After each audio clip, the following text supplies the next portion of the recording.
Hello, friends. Welcome to Empower You. Thank you so much for liking our first video.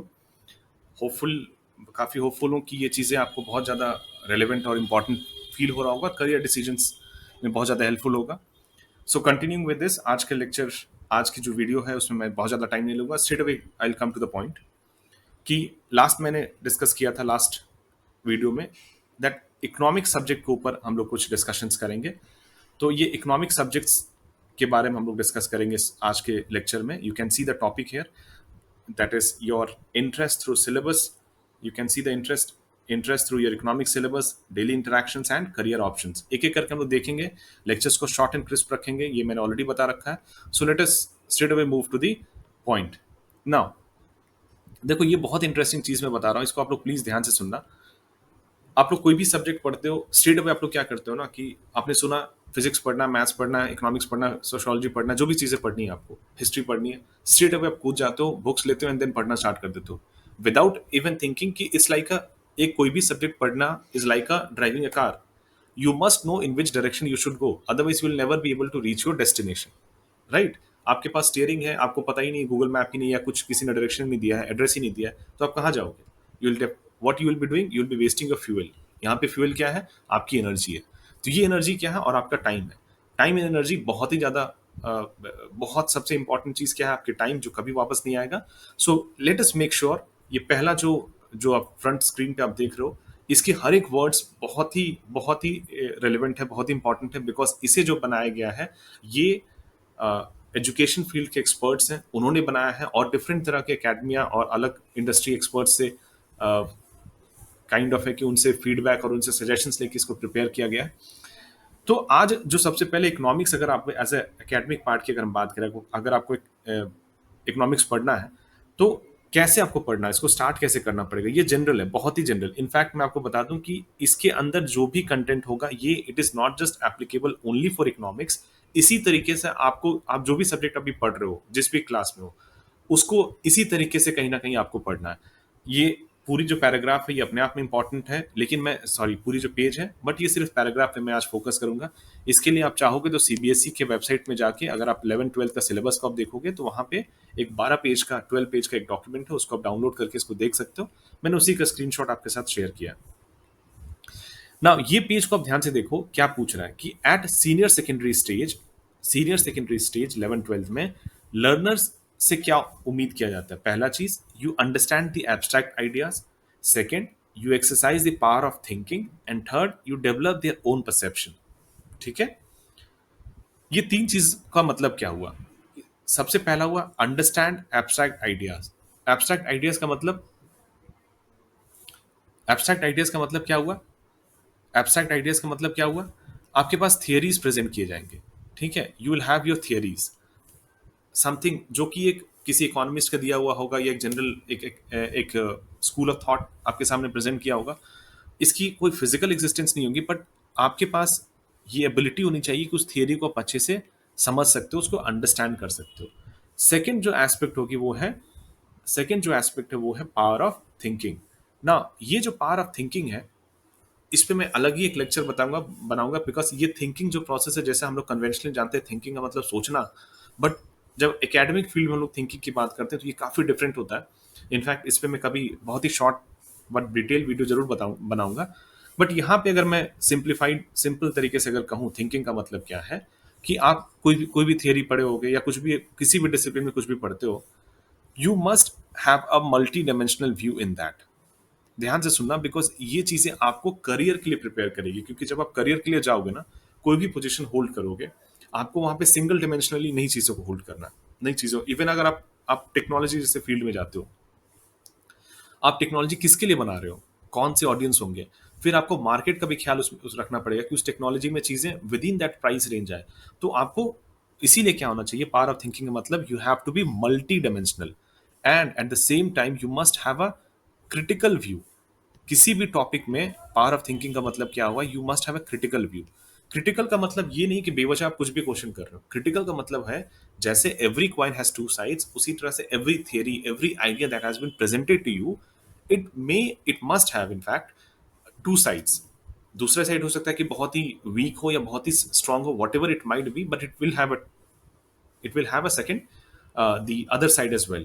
So as a student, when you are learning economics, and to that matter any subject, you must be able to develop multi-dimensional view, and you must be have a critical view, means you must question that idea, and only once you get answer to all your questions, that idea in true sense will be understandable to you. Okay.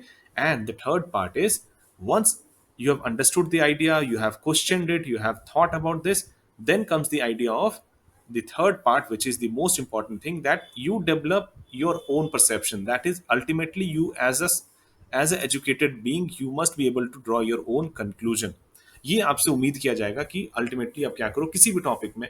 आप आपने globalisation सबसे पहले पढ़ा, तो globalisation India के लिए कैसा है, अच्छा है, बुरा है। हो सकता है कि बिल्कुल एक एक्सट्रीम व्यू आपका ना हो, लेकिन ये एक्सट्रीम व्यू भी हो सकता है, whatever it might be, but then it must this conclusion must be substantiated with this critical view.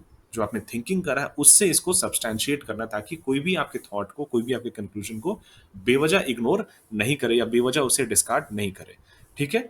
तो अगर आप इस तरीके से किसी भी स्ट्रीम को पढ़ते हो, मैं समझता हूँ कि उससे रिलेटेड ना केवल उस एकेडमिक में आपके अच्छे परसेंटेज आएंगे, बल्कि उससे जुड़े हुए जो भी करियर्स आने वाले हैं उसके लिए आप पूरी तरीके से एक काइंड ऑफ इमर्सिव लर्निंग होगा, पूरी तरीके से आप उसमें इन्वॉल्व हो जाओगे और अच्छी इन डेप्थ अंडरस्टैंडिंग होगी।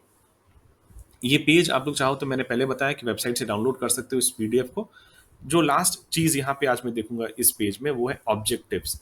ये ऑब्जेक्टिव्स को आप स्क्रीनशॉट लेके या पॉज करके एक एक वर्ड्स को आप देख सकते हो। यहाँ बहुत ही सिंपल वर्ड में मैं फिर से बताता हूँ कि अगर आप इकोनॉमिक्स पढ़ रहे हो, आप फ्यूचर में पढ़ोगे या अभी पढ़ रहे हो, तो आपको कैसे पढ़ना है।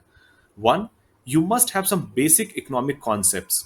जैसे जब भी आप इकोनॉमिक्स की बात करते हो, दिमाग में क्या आता है आपके? जीडीपी, इन्फ्लेशन, इंटरेस्ट रेट, इस तरह का अनएम्प्लॉयमेंट, इस तरह के कॉन्सेप्ट आएंगे। तो ये इकोनॉमिक कॉन्सेप्ट, जैसे फॉर एग्जांपल अभी हम लोग देखेंगे वर्कर, इकोनॉमिक्स में वर्कर भी एक कॉन्सेप्ट है। इनफैक्ट जो कन्वेंशनली आप वर्कर के बारे में डेफिनेशन आपने रखा है दिमाग में, इकोनॉमिक्स में वर्कर का मतलब वो नहीं होता है। इकोनॉमिक्स में वर्कर का मतलब होता है anyone who is contributing to the GDP is said to be a worker. तो आपने देखा कि इकोनॉमिक्स का कॉन्सेप्ट क्या है, सुनने में आसान लगेगा बट उसका मीनिंग काफी टेक्निकल होता है। तो ये आपको कॉन्सेप्ट समझना है, और जब आप ये कॉन्सेप्ट समझ जाओगे, you must be able to apply that in your day to day life. कैसे? सिटीजन के तौर पे। सिटीजन कैसे? अब आप सोचो सिटीजन की, अभी आपने आपको काफी इंफॉर्मेशन या नॉलेज होगी इस बात के, इस चीज को लेके कि सिटीजन के बहुत सारे रोल्स एंड रिस्पॉन्सिबिलिटीज होते हैं कंट्री में। एक जो बहुत इंपॉर्टेंट रोल है क्या है? It is to elect their government, right? Now when you talk about electing government, one of the most important thing that determines election is their economic parameters, कि क्या कंट्री ने ग्रो करा या नहीं करा। तो उसमें आप लोग जीडीपी के बारे में देख सकते हो, एम्प्लॉयमेंट के बारे में देख सकते हो, इन्फ्लेशन के बारे में देख सकते हो। तो जब आप इकोनॉमिक्स पढ़ोगे, तो you can apply this as citizen, as a worker, because आप कहीं ना कहीं काम करोगे, तो कहाँ पे एम्प्लॉयमेंट है, कहाँ पे एम्प्लॉयमेंट नहीं है, कौन सा सेक्टर बहुत तेजी से ग्रो कर रहा है, ऑल दैट। एंड कंज्यूमर के तौर पे आप अपने, जैसे आप 9th-10th में शायद आपने पढ़ा भी होगा, राइट्स ऑफ कंज्यूमर्स क्या क्या है, उसी तरह से इकोनॉमिक्स में और भी चीजें आप पढ़ोगे, कौन कौन इनडायरेक्ट टैक्स क्या है, डायरेक्ट टैक्स क्या है, इनडायरेक्ट टैक्स कैसे एप्लीकेबल होता है। तो इस तरह से क्या होगा कि आप as a citizen, as a worker, as a consumer के तौर पे एम्पावर्ड फील करोगे। दूसरी चीज क्या होगी, आपको जब इकोनॉमिक्स पढ़ोगे, आपको रियलाइज होगी कौन कौन से इकोनॉमिक इश्यूज हैं जिससे आज नेशन फेस कर रहा है। जैसे आपको पता है कि हमारी पॉपुलेशन क्या है, मोर देन 1.25 बिलियन पॉपुलेशन है। इतनी बिलियन पॉपुलेशन में एम्प्लॉयमेंट एक बहुत बड़ी इशू है, एग्रीकल्चरल ग्रोथ एक बहुत बड़ी इशू है, ठीक है, ग्लोबलाइजेशन पे इंडिया के कल्चर पे क्या इंपैक्ट पड़ेगा, ये बहुत बड़ा इशू है। तो ये सब इश्यूज के बारे में आप लोग को रूबरू कराया जाएगा, और जब आप फर्दर इकोनॉमिक्स को ऐसे परसू करोगे करियर में, तो आपके पास ये अपॉर्चुनिटी भी रहेगा कि नेशंस जिन इकोनॉमिक इश्यूज से जूझ रहा है उसका एक सोल्यूशन भी प्रोवाइड कर सकते हो। थर्ड थिंग, जैसे कि एक मैकेनिक के पास जाते हो तो उसके पास कुछ ना कुछ टूल्स होता है, उसी तरह से हर एक फील्ड में कुछ ना कुछ टूल्स होता है। इकोनॉमिक्स में भी एक टूल होता है which is called statistics. Statistics के थ्रू से क्या होगा, जो भी चीजें आप लोग देखोगे वो एक प्रेजेंटेबल वे में लोगों के सामने उसको प्रेजेंट कर सकते हो, right. And the third thing जिसके बारे में ऑलरेडी हम लोगों ने डिस्कस किया है कि डेवलपमेंट ऑफ अंडरस्टैंडिंग, इस तरीके से चीजों को देखना है, सीखना है कि it can have more than one view on any economic issues. ठीक है। तो अब देखो, इसको फिर से समराइज करो या खुद से भी आप ये चारों पॉइंट्स को पढ़ लेना। आप इकोनॉमिक्स पढ़ो या कोई भी डिसिप्लिन पढ़ो, कोई भी सब्जेक्ट पढ़ो, इन 4 पैरामीटर्स को हमेशा ध्यान में रखना कि क्या आपको एज ए सिटीजन के तौर पे वो एम्पावर कर रही है, क्या आप देश के जो इश्यूज हैं उससे आप काफी ज्यादा सेंसिटिव हो रहे हो, क्या आपको नेसेसरी टूल्स दे रही है जिससे कि उस सब्जेक्ट उस डिसिप्लिन को आप अच्छे से समझ पा रहे हो, एंड क्या किसी भी इकोनॉमिक इश्यूज में आप मल्टी डिमेंशनली चीजों को समझ पा रहे हो या नहीं। That is it. आज के वीडियो में यहीं पे स्टॉप करूंगा, यहीं पे रोकूंगा। But before I end up, I give you one homework, and that homework is, आपको कमेंट सेक्शन में ये बताना है कि who is the recent Nobel prize winner in economics from India. सबसे रीसेंट कौन है, नोबेल प्राइज विनर इंडिया से कौन है, ठीक है। उसका आपको नाम कमेंट सेक्शन में बताना है। डीड नॉट टू से कि आपको फिर से इसके बारे में कमेंट सेक्शन में आप हमें जरूर बताओ, ताकि और भी चीज़ों को हम लोग इंप्रूव कर सके या चेंज कर सके। Do like and subscribe this.